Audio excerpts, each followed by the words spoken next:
네, 안녕하십니까 구독자 여러분들. 저는 상명대학교 화학에너지공학과의 강석 교수라고 합니다. 만나서 반갑습니다. 저는 이제 드디어 1년간의 이제 미국 생활을 잘 마치고 무사히 잘 귀국했습니다. 무사 귀국을 많이 분들이 기원해 주셨는데요. 다시 한번 깊은 감사의 말씀을 드립니다. 이제부터는 이제 제 학교 오피스에서 이제 녹화해서 영상을 보여드릴 수 있을 것 같습니다. 자, 그러면 이제부터 또 새로운 주제 시작해 보도록 하겠습니다. 오늘 주제는 좀 리튬입니다. 리튬에 대해 좀 다뤄보려고 하는데요. 사실은 과거에 불과 한 5년, 5년이나 거의 한 10년? 10년 전에는 이 리튬이라는 단어를 일반 대중분들이 아시는 경우가 별로 없었습니다. 예, 정말 고등학교 교과서에서는 한번 볼까 말까 그런 단어였었는데요. 그러니까 화학 관련 종사자 아니면 볼 일이 사실 거의 없는 그런 단어인데요. 근데 요새는 이제 전기차 시대가 열리면서 요즘 리튬이라는 단어를 많은 분들이 정말 친숙해 하시는 거 보고 정말 세상이 많이 변했다라고 많이 느끼고 있습니다. 자, 그래서 오늘 리튬과 관련된 얘기를 좀 다뤄보려고 하는데요. 먼저 연구 결과 잠깐 살펴보면요. 사실 리튬이라고 하는 게 그렇게까지 그 독성에 대해서 연구 결과가 충분하지가 않습니다. 그러니까 당연히 연구된 게 있긴 한데 정말 다양한 종류의 어떤 복합 독성이라든지 그런 것들에 대해서는 여전히 현재 진행형이거든요. 또 상대적으로 이 독성 연구자들한테도 리튬이 그렇게까지 많은 관심을 끌지 못했던 이유는 그렇게 대중적이지 않았거든요. 리튬이라고 하는 게. 그런데 이제는 전기차 시대가 열리면서 이제 리튬에 대해서 다들 걱정하기 시작했고 연구자들도 이제 본격적으로 연구를 하기 시작한 거죠. 그래서 최근에 어떤 굉장히 의미 있는 연구가 나온 게 있어서 지금 이거에 대해 좀 소개해 드리려고 합니다. 그래서 관심 있으신 분들은 이 저널에 나온 이 논문 한번 읽어보시기 바라고요. 굉장히 저명 저널입니다. 내용이 너무 방대해서 그냥 짧게만 말씀드리겠습니다. 간단히 요약해 드리면요.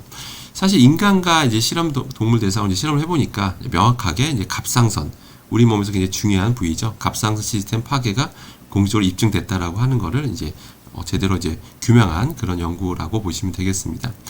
그래서 이제 이 연구자들은 뭘 지적하고 있냐면 그동안은 사실 리튬이 그렇게까지 친숙하지가 않았는데 우리한테 이제 점점 산업에서 리튬 사용이 점점 증가하고 있잖아요. 대표적으로 이제 전기차 시대가 이제 열렸고 이제 앞으로 점점 더 보편화될 거잖아요. 물론 최근에 여러 가지 화재 사건 때문에 조금 불안감이 있는 건 사실이지만 그건 이제 배터리 업계에서 이제 해결할 문제고요.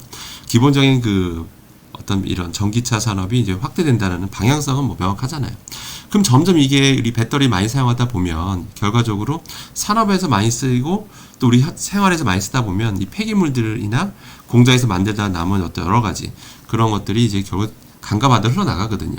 폐수 등을 이용해서. 그러면 결과적으로 이제 자연환경이 점점 오염돼 가면 결국 우리가 수산물이나 여러 가지를 먹게 되는 과정에서 우리가 노출될 수가 있다라는 거죠. 그래서 이제는 그런 이제 문제 제기를 한 거다라고 보면 되는 겁니다.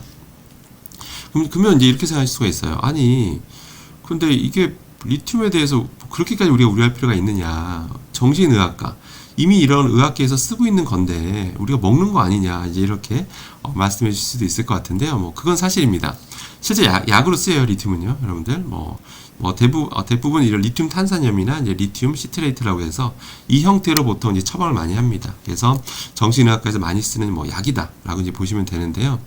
근데 약으로 쓰니까 괜찮지 않느냐? 근데 그렇지 않고요. 당연히 약에는 모든 약에는 부작용이 있습니다. 그래서 의사의 처방이나 약사의 이제 복약 지도가 필요한 거잖아요. 그래서 그 부작용이 뭐냐면 명확히 밝혀진 게 뭐냐면 치료 용량 수준의 리튬 함량이라 하더라도 약이라고 하는 건 그나마 최소한의 어떤 안전성이 좀 보장되는 형태에서 나름 처방을 하는 거잖아요. 물론 부작용이 있지만. 그런데도 불구하고 그중 치료 용량의 리튬조차도 갑상선 시스템을 교란한다는 그런 연구 결과도 명확히 있습니다. 이런 것들은 이제 의학계에서 처방할 때 더 이제 이런 내용들을 이제 고려해서 더 처방을 하겠죠. 예, 그러니까 치료용으로 쓰이는 리튬이라 하더라도 위험성이 있다는 것도 여러분들 꼭 명심하셔야 됩니다. 자, 그래서 이런 전기차 시대가 열리고 이제 본격적으로 이제 배터리 사용량이 늘어나면서 이제 리튬 사용량이 늘어나면 결국 이제 환경이 오염될 수밖에 없단 말이에요. 리튬량이 늘어날 수밖에 없기 때문에 정부가 해야 될 일은 명확하죠. 일단 기본적인 물입니다. 이제 물 관리할 때 리튬을 좀 더 신경 써야 된다는 겁니다. 예, 그래서 이건 이제 정부의 몫이고 우리하고는 사실 상관은 없죠. 예, 그러니까 정부가 잘하리라 믿고요. 그럼 우리는 어떻게 해야 되는지에 대해서 좀 알아보는 시간을 가지려고 합니다. 과연 리튬은 우리와 관련 있는지 없는지 살펴보면요. 일단은 가장 우리가 친숙하게 접할 수 있는 경로는 바로 이제 화장품입니다. 화장품인데요. 화장품에 리튬이 쓰인다라고 하면 여러분들이 좀 의아해할 수도 있는데 뭐 꼭 쓰이는 건 아닌데 이제 그 화장품 성분 중에서 이런 게 있어요. 리튬 스테아레이트라고 하는 게 있는데 이게 그러니까 화장품에 허용된 품목입니다. 성분이고요. 써도 된다는 얘기예요. 그러니까 화장품을 여러분들 오늘 집에 있는 화장품 한번 살펴보세요. 내가 쓰는 화장품에는 이 리튬 스테아레이트라는 성분이 있는지 없는지 한번 살펴보는 시간 오늘 한 번은 좀 가져보셨으면 좋겠습니다. 이걸 왜 쓰냐면요. 당연히 이유가 있겠죠. 안티케이킹제로 많이 쓰고요. 이게 뭐냐면 이제 뭉치는 걸 막아줘요. 사실 우리가 화장품을 썼을 때 되게 균일한 상태였지만 사실 보기에도 좋고 발랐을 때도 훨씬 더 그런 뭉치는 게 없으면 훨씬 더 보기에도 좋죠. 그렇기 때문에 안티케이킹 역할을 하는 게 굉장히 중요하거든요. 그래서 그런 용도로도 쓰이고요. 뭐 여러 가지 뭐 점도 증가하는 용도도 쓰이고 또 발랐을 때도 더 혹시 더 잘 발라지게 하는 어떤 그런 약간 더 느낌이 더 좋게 하는 그런 어떤 효과도 발휘하기 때문에 화장품으로 허용된 성분입니다. 그래서 화장품으로 사용됐다는 건 이제 안전성이 어느 정도 답보됐다라고도 생각할 수가 있는데 그 안전성이라고 하는 게 기본적으로 화장품은 피부 독성을 기반으로 하고 있습니다.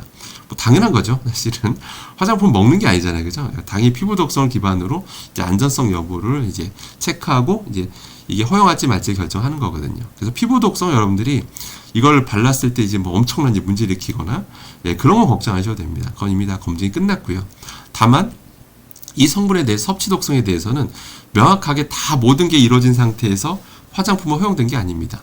당연히 뭐 섭취 독성을 볼 필요가 없는 거죠. 사실 먹는 게 아니니까. 그런데 이 몸에 들어왔을 때 들어왔을 때 이 성분이 어느 정도 시간이 지나 빠지는지 또 이게 누적된다면 누적됐을 때 다른 성분과 같이 있을 때 어떤 복합 독성 이런 것들은 명확히 밝혀진 바가 없습니다. 보시는 것처럼 이제 리튬이라고 하는 게 이제 친숙해지면서 많은 연구자들이 앞으로 계속 연구를 많이 할 거거든요. 그러니까 그 독성 결과는 계속 앞으로 나올 겁니다. 그러니까 결론은 먹을 가능성, 섭취 가능성을 이제 없애면 되는데 그럼 이제 없애시면 되는 겁니다. 근데 문제는 여러분들이 은근 화장품을 많이 섭취하신다는 거 여러분 꼭 명심하셔야 됩니다. 여러분들 보시면 실제로 이제 여러분들 얼굴을 생각보다 많이 만지십니다. 여러분들이 실제로 어떤 기자분이 이렇게 한번 조사했던 적이 있는데, 이게 뭐 카메라 설치했었나봐요. 설치하고 이제 사람들이 얼마나, 얼굴에 손을 많이 갖다 대나 뭐 이런 것들 한번 관찰한 적이 있었는데, 정말 많이 만지시더라고요. 본의 아니게. 그러니까 특히 여성분들은 이게 머리를 넘기실 때, 옆으로 이렇게 넘기시는 분 많잖아요. 뭐 그럴 때도 많이 만지고, 은근히 이렇게 톡톡, 이렇게 은연중에 이렇게 뭔가 화장품 바로 이렇게 톡톡 만져주잖아요. 화장품을 바른 다음에 또 그 화장품이 그러니까 화장품이 안전하다고 생각하니까 화장품을 손에 묻은 거를 이렇게 씻어낼 생각 안 하시는 분 정말 많더라고요. 심지어 바른 다음에 잘 이렇게 톡톡 수시로 치는 것도 문제지만 화장품 바른 다음에 제대로 닦지 않는 그런 경우도 굉장히 많이 관찰이 됐었는데요. 아마 이걸 보시는 우리 구독자님들께서도 한번 본인의 생활 습관 한번 돌이켜 보시기 바라겠습니다. 그러니까 손에 상당히 많이 묻어있다는 얘기는 뭐냐면 결과적으로 그게 몸에 들어올 가능성이 높습니다. 그걸 뭔가 집어 먹는다든지 뭔가 집어서 아이한테 먹여준다든지 이런 식의 은연중에 들어올 수 있고 단기간의 독성은 뭐 크게 걱정할 필요가 없겠지만 이게 장기간에 쌓였을 때 어떤 역할을 하는지 그런 것들은 사실 명확히 밝혀진 바가 없습니다. 아니 뭐 손에 좀 묻는 거 들어온 양이 뭐 얼마나 되겠냐 뭐 그렇게 생각할 수도 있겠지만 다시 말씀드리지만 누적됐을 때 나타나는 거라든지 장기간의 어떤 복합 독성 이런 거는 명확히 밝혀진 바가 없습니다. 그래서 결론은 아주 단순하게 생각하시면 돼요. 먹으라고 만든 게 아니면 안 드시면 됩니다. 이렇게만 단순하게 생각하시면 되는 겁니다. 아시겠죠? 그래서 결론은 리튬 독성에 대해서 연구들이 이제 계속 활발히 이루어지고 있다라는 겁니다. 그래서 특히 이제 배터리 사용량, 전기차 시대에 맞서서 배터리 사용량이 늘어나고 그러면서 이제 앞으로 환경에 이제 리튬 노출량이 많아질 겁니다. 그거는 정부가 잘 관리하리라 믿고요. 여러분들은 화장품만 특별히 신경 쓰시면 되겠습니다. 네, 이번 영상 여기까지 하기로 하고요. 또 채널을 후원해 주신 분들에게도 또 깊은 감사의 말씀을 드리도록 하겠습니다. 이상입니다.